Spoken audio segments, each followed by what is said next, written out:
Okey, Shopee bagi jalan sini cuy supaya tak ada traffic light, tak tertunda-tunda, maksudnya lurus saja tapi jauh. Dia lurus tapi jauh.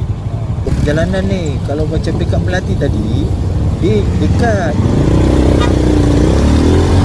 Dia dekat tapi banyak traffic light. Itu masalahnya. Dia ada kebaikan dan keburukan dia.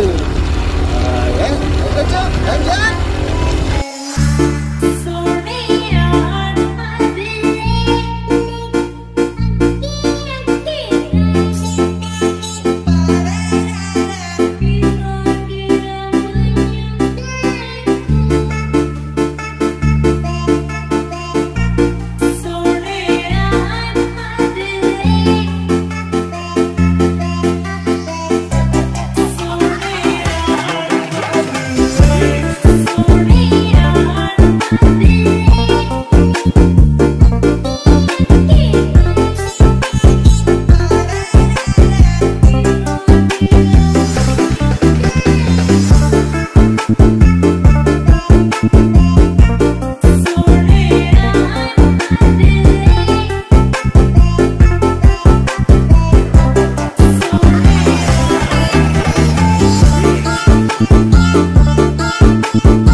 Alhamdulillah.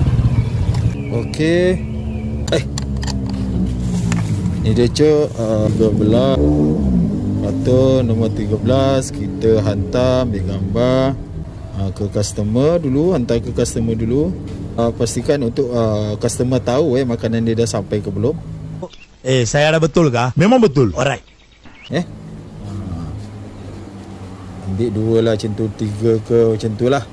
Lepas tu kena tulis cuk. Awak cakap ulang-ulang. Awak cakap ulang-ulang. Aku dah buat pen tak bawa ni. Ni masalah ni. Diamlah. Sebab aku dah tukar beg ni. Tak ada. Kalau tak ada, kita zoom dekat-dekat dia punya nama ni. Saya gila punya orang ke? Macam ni cuk. Ni untuk